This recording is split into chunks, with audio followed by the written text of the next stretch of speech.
नमस्कार दोस्तों, 3 मार्च 2023 मणिपुर की ऑल ट्राइबल स्टूडेंट यूनियन ने एक साथ मिलकर एक मार्च निकालते हैं और वक्त के साथ साथ ये प्रोटेस्ट इतना बड़ा वायलेंस में बदल जाता है कि पूरा मणिपुर आग की लपेट में आ जाता है।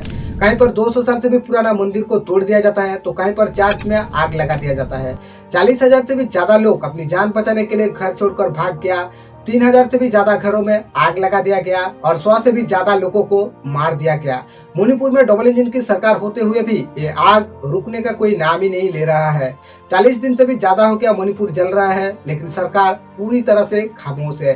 कहीं पर रैली में तो कहीं पर विदेश में घूमते हुए नजर आए हमारी देश की प्राइम मिनिस्टर, लेकिन मणिपुर के लिए एक ट्वीट तक नहीं किया। आखिर क्यों शुरू हुआ ये आग का खेल? कौन है इसके पीछे जमींदार? क्या है मणिपुर की पूरी कहानी? आइए जानते हैं।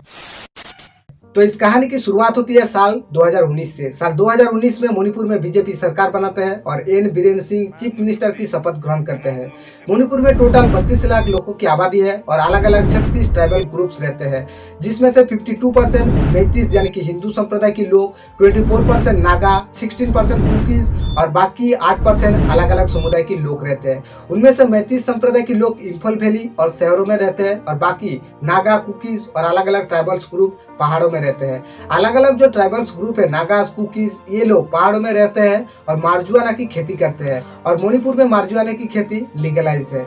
और दूसरे फसल की कंपैरिजन में मार्जुआना की खेती में ज्यादा देखभाल करना नहीं पड़ता, पानी की भी ज्यादा जरूरत नहीं पड़ता है और ऊपर से मार्जुआना का एक ओपन क्रिएट मार्केट भी है, जहां पर नागा और कुकीज लोग मार्जुआना का खेती करने के बाद उसको जाके बेचते हैं। 2019 में बीजेपी की सरकार बनने के बाद international fund for agriculture development IFAD ने गाँव वालों को मार्जुआना की खेती करने से रोकने की कोशिश करते हैं। जहां पर 2021 में 6,742 एकड़ एरिया में खेती हुआ था, वहां पर 2022 में सिर्फ 1118 एकड़ एरिया में खेती हुआ और इसी वजह से पहाड़ियों में रहने वाले ट्राइबल्स ग्रुप को काफी सारे दिक्कत का सामना करना पड़ा।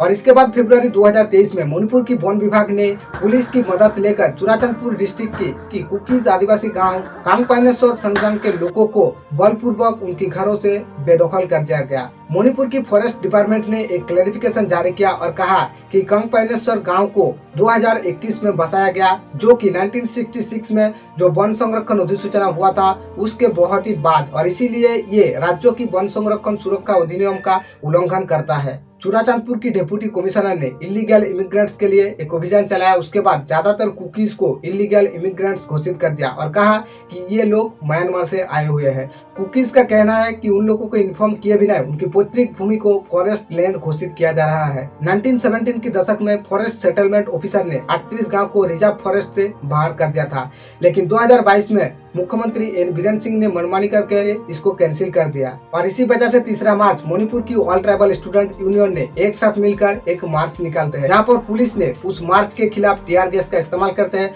तो ट्राइबल्स ग्रुप पत्थरबाजी करने लगते हैं। एक बड़ा बेदखल अभियान शुरू होने के बाद 5 मार्च 2023 ट्राइबल्स ग्रुप ने national commission for scheduled tribe के पास एक शिकायत दर्ज किया और उसमें कहा कि पुलिस की मदद से हमारी जमीन को रिजर्वेशन फॉरेस्ट डिक्लेयर कर दिया जा रहा है, इसको रोकने की कोशिश किया जाए। और इसी वजह से NCST ने 14 मार्च मणिपुर गवर्नमेंट को एक नोटिस जारी किया और कहा कि 14 दिन के अंदर इस केस में जो भी तहकीकात किया गया है उसका सारे डॉक्यूमेंट पेश किया जाए। उसी महीने में सदस्य जनजाति ITF के लीडर, ट्राइबल्स ग्रुप और कुकी छात्र संगठन एक साथ मिलकर चुराचंदपुर, उखरुल, कांगपोकपी, तेंगनोपल और जिरीबाम जिले में इस बेदखली के खिलाफ एक प्रोटेस्ट निकाला। 27 अप्रैल चीफ मिनिस्टर बीरेन सिंह चुराचंदपुर में एक ओपन जिम का इनॉग्रेट करने वाला था, लेकिन उससे पहले ट्राइबल्स ग्रुप ने उस जिम को ही तोड़ दिया और इसी वजह से 28 अप्रैल मणिपुर गवर्नमेंट ने 144 धारा जारी करके 5 दिन के लिए इंटरनेट को शट डाउन कर दिया और तब ITF के लीडर ने उस प्रोटेस्ट को विथड्रॉ करने के लिए एग्री कर गया था, लेकिन जिले से पुलिस को हटाया नहीं गया। तभी तुईबोंग बाजार में भीड़ इकट्ठा हुआ और सड़कों पर आग लगा दिया गया। अब तक ये लड़ाई कुकीज के साथ सरकार का था, लेकिन इसके बाद सरकार एक नया पॉलिसी लाते हैं। तीसरा में मणिपुर हाईकोर्ट ने मैती संप्रदाय को ST कास्ट करने का डिक्लेयर कर State government to submit a recommendations to the Union Ministry of Tribal Affairs for the inclusion of Métis in scheduled tribes list. अब दूसरे जो ट्राइबल ग्रुप था, नागास, कुकीज और अदर कैटेगरी के लोग, उन लोगों को पहले तो रिजर्वेशन खोने का डर था और ऊपर से मैती संप्रदाय के लोग शहरों में रहते हैं और ज्यादातर सुख सुविधाएं मिलते हैं और मणिपुर में 60 एमएलए में से 40 एमएलए मैती संप्रदाय के लोग हैं। और अगर मैतीस को एसटी कर दिया जाएगा तो बाकी जो ट्राइबल्स ग्रुप है उनको क्या सुविधा मिलेगा? They are under the scheduled caste category. They are also under OBC. Then now, what is the need of categorizing them to be the scheduled tribe? और इसी वजह से नागास, कुकी लोग मैती संप्रदाय का विरोध करने लगा और इम्फल वैली में ये वायलेंस और भी ज्यादा फैल गया। हिंसा को रोकने के लिए सरकार ने CRPF, Assam rifle, state force के साथ साथ रैपिड एक्शन फोर्स को भी तैनात कर दिया, लेकिन पुलिस की मौजूदगी में भी कुकीज पर हमला होने लगा। कुकीज मैतीस का घर जलाने लगा तो मैतीस कुकीज का घर जलाने लगा। इसीलिए गवर्नमेंट ने शूट एंड साइट का ऑर्डर दे दिया। The Manipur government issued shoot at site orders last night. 29 में गृह मंत्री अमित शाह मणिपुर पहुंचते हैं। एक स्टेट जल रहा है लेकिन गृह मंत्री की स्वागत में कोई भी कमियां देखने को नहीं मिला।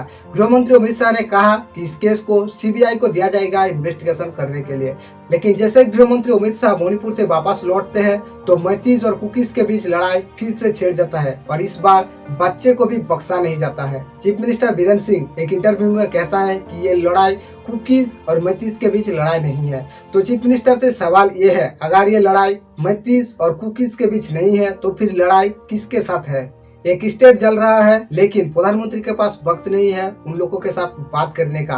प्रधानमंत्री को चुनावी रैलियों में कभी विदेशों में घूमते हुए नजर आया। 2022 में प्रधानमंत्री ने कहा था कि एक वक्त था जब दिल्ली सरकार ने मणिपुर को अपने हाल में छोड़ दिया था, हमारी सरकार ने उसमें सुधार लाया। एक समय था जब मणिपुर को पहले की सरकारों ने अपने हाल पर छोड़ दिया। जो दिल्ली में थे वो सोचते थे कि कौन इतनी तकलीफ उठाए। क्या इसी को सुधार कहा जाता है जहां पर 40,000 से भी ज्यादा लोग अपना घर छोड़ दिया अपना जान बचाने के लिए? 100 से भी ज्यादा लोगों को मार दिया गया, 3,000 से भी ज्यादा घरों को जला दिया गया। लोगों की ट्विटर अकाउंट को सस्पेंड करके माइनॉरिटी की वॉइस को दबाने की कोशिश किया जा रहा है और ऐसा करके मणिपुर गवर्नमेंट खुद ही आर्टिकल 19 का उल्लंघन करने लगा। अब मणिपुर के लोगों का सरकार से पूरी तरह से भरोसा उठ गया, इसीलिए बरसात में भीगते हुए भी सड़कों पर बैठकर खुदा से दुआ मांगने लगा।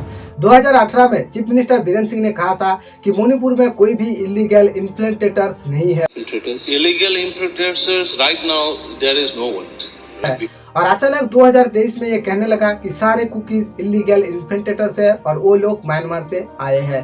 तो एक बात तो समझ में नहीं आता कि 5 साल के अंदर एक समुदाय के लोग लीगल से कैसे इलीगल हो गया।